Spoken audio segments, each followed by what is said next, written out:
expect. All I knew is that I wanted a Ferrari, but I didn't do that much research on this particular model. So when I bought it, there was a lot of things that really surprised me about not only a Ferrari, but perhaps this particular model of a 360. The first thing that really kind of shocked me was the lack of technology inside the car. My daily driver is a 2018 Subaru, and compared to that car, this 1999 Ferrari just seems ancient. It doesn't have cruise control, doesn't have the blind spot, lane departure, any of those new things that my Subaru has. The only thing it really has is anti-lock brakes, stability control, that's it. So that really surprised me, but you know, it's a 22-year-old car, what can you expect? The other thing I really didn't know about was the F1 transmission. When I was searching it, I knew I wanted a 6-speed gated, but those were $20,000 extra. And so I didn't know when I kept seeing the F1. I didn't know if that was a special transmission or if I wanted an automatic. I didn't know. But all I was finding was the F1. I said, well, all right, I'll buy the F1. And then I find out later that it's either the 6-speed or the F1. And what surprised me about the F1 is it's not really an automatic. There is no torque converter. It's got a clutch. And so that took some getting used to driving a clutch, but without the clutch pedal. Letting the car make all the gear changes for you. Which that makes freeway driving kind of difficult when you're in bumper traffic, because this car does not like slow. So, you know, when you're doing like 10 miles an hour and you give some gas, you get jerkiness because the car thinks you want to go, but you let off the gas. It's horrible. When you get on the freeway, it's okay. It's not exciting. This here driving is not really exciting. I would not take this car on a road trip. I prefer my Subaru because the Subaru is more comfortable. It's got the technology. This car, you really want either in the canyon where you can do the turns, or somewhere where you can do a lot of accelerating and decelerating so you can work through the gears. That's the exciting part of this car. But just regular freeway travel is not exciting at all. You got the sound of the engine's pretty neat when you're accelerating, but when you're just driving and you can, you know, it's not, it's okay. What you want to hear, you drop it down. That's what you want to hear. And you can't really do that often on the freeway. The other thing really surprising is the really nice front trunk, or as they call it, the frunk. It's really spacious. It's got a lot of room in there. Plus there's room back here behind the seats, not very much, but there's room, so it's kind of practical that way. Lots of room. So that really surprised me. The other thing I didn't know was a big thing. Silly me. About Ferrari and perhaps Lamborghini, some of the other ones, is the exhaust sound that you get off of this. I didn't know what I was really looking for when I bought the car. I knew I just wanted a Ferrari. Okay. But the exhaust, it blew me away how much it makes you giddy.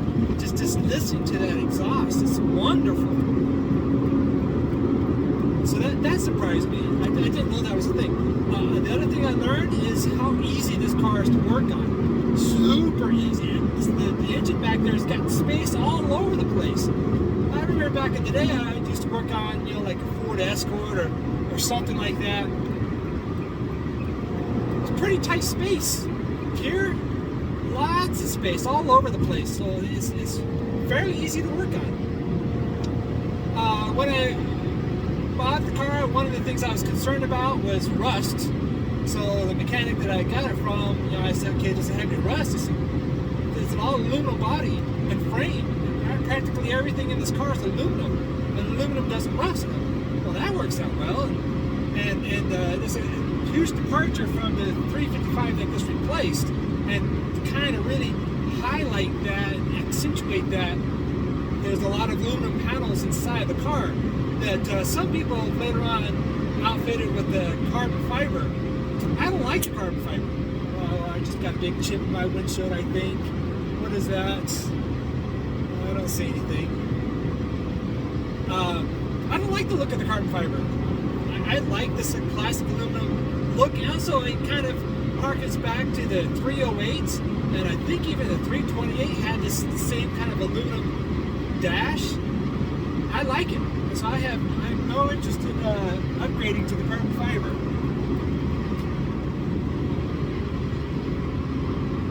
The other thing that surprised me is how available the parts are to find on the internet.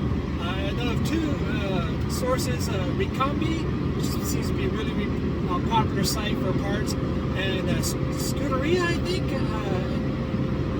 the other company. On there, they got basically you can look at anything you want, and you can go through and find. I believe you can rebuild the entire car except for the frame just buying these parts. And then you got Hill Engineering, which is really famous aftermarket parts that people are buying instead of genuine Ferrari factory parts, because Hill Engineering is cheaper and it lasts longer and it's more reliable. So a lot of people go for the Hill Engineering.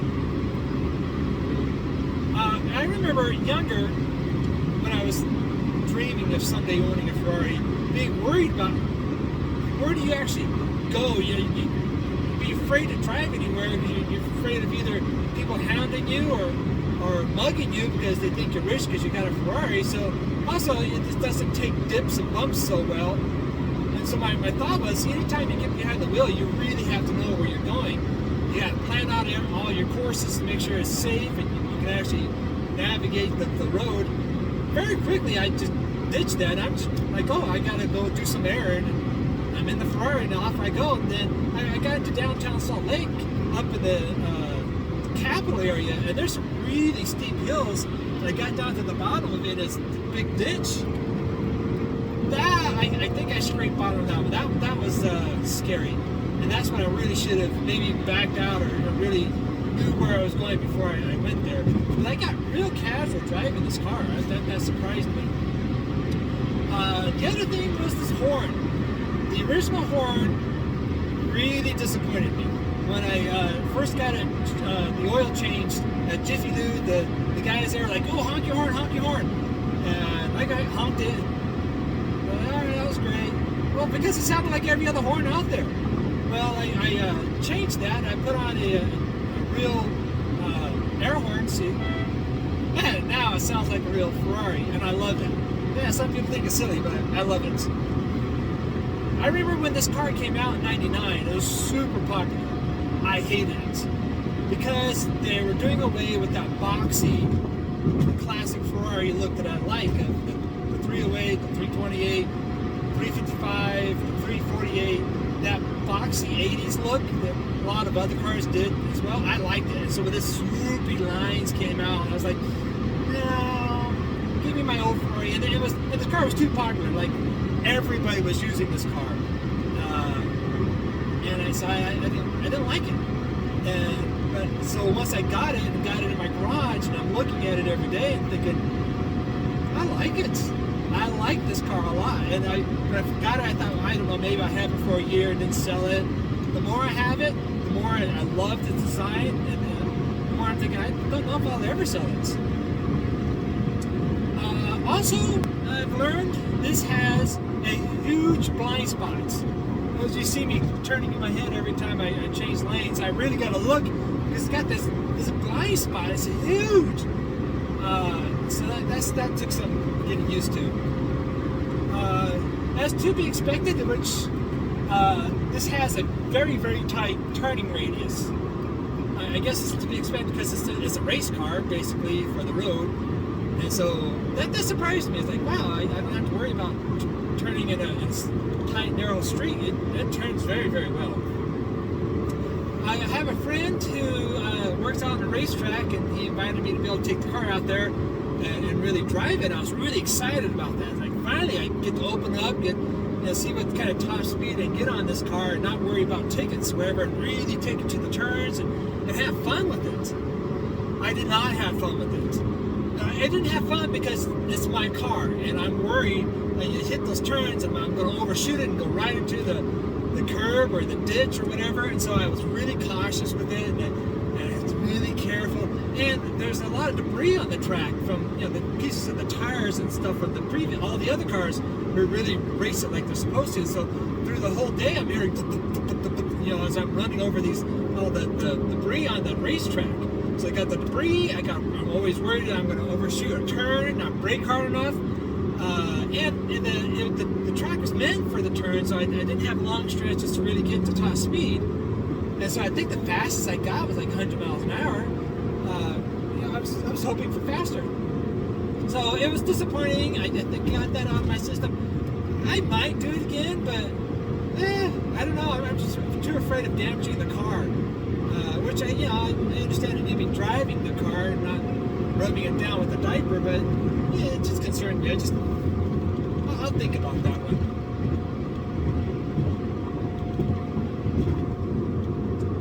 The other thing that surprised me is how dark it is inside during the nighttime. Again, I'm comparing against my Subaru with the tan interior. It's got all these cool little LED lights in it. This car has a black interior with pretty much no interior lights except for the dash. And so it's really dark in here and you can't really see anything. So it's kind of uncomfortable to drive at night. Very quickly, I became comfortable spending money on the car. When I got it, it was really good shape, but I was seeing these little things like, I want to fix this cosmetic thing. Fix up this, fix up this. Okay, there's 500 here. Okay, it's a Ferrari. You're supposed to spend money. I'll spend this money, and then it'll be perfect. I got it all sorted out. All right, another 500 here, 1,000 here, a little here, until finally, a month or two I had the car. I got to do the first oil change, and so I contacted a local shop and said, "How much for an oil change?" And they said $1,000. And okay, $1,000. All right, I'll let you know. I got off the phone. I started thinking, $1,000? That's real money. I'm not spending $1,000. I better learn how to turn a wrench real fast. Which I've got background on repairing cars, so I know somewhat, but I have to get comfortable fixing this car because I cannot afford to have somebody else fix this car. I've got to be able to do it. And so it was just surprising how fast and comfortable I got with 500 here, 1,000 there, like it was nothing. And it took that oil change for me to realize, pump the brakes and no, that's real money you're spending there. You're not rich, bud. Slow down. The other thing is the insurance. Insurance is really cheap, but it's only cheap because they don't expect you to drive the car. So my original insurance company, I contacted them to add this on, and they don't do cars that are over 75,000 MSRP. So I had to go and I found another insurance company that is very, very popular. I've never heard of them until after, and find out they're a very popular insurance company that specializes in collectible cars, exotic cars. And my insurance, I think I pay $114 a month, and it's full coverage, zero deductible. I've got my roommate on there. They allow me 5,000 miles a year. I think those are all the details. So, it's not bad for this car. I just upped the coverage. I covered it for $70,000, but because the market's going up, I upped it to $80,000, and I think that increased it $20 a month, so I might be closer to $130 a month now for it. But I valued the car at $80,000. So I'm just really surprised. But again, they don't expect you to drive it at all. Some people don't drive it maybe 100 to 100 miles a year, and I'm hoping to do at least 1,000 a year, maybe a little bit more. The HVAC in here, the air conditioner heater, perfect. No complaints on it whatsoever. They heated it up just fine in the winter. I was a little concerned because the engines are back, and I didn't know if it pumped the heat well enough. Fine. AC, just fine. I'm very, very happy with the HVAC in this car. The other thing is how fun this car is. Yeah, okay, you would expect it to be fun. It's a Ferrari. The first day I had the car, the literal first day of driving it home, I was too nervous to really appreciate that it was a Ferrari. I just drove home, like, okay, I just bought a car. Next day, I'm just totally worried because I bought a Ferrari. And then the next day, all right, it's just a car. And then I waited a week, and then I get behind the wheel like, I like this car.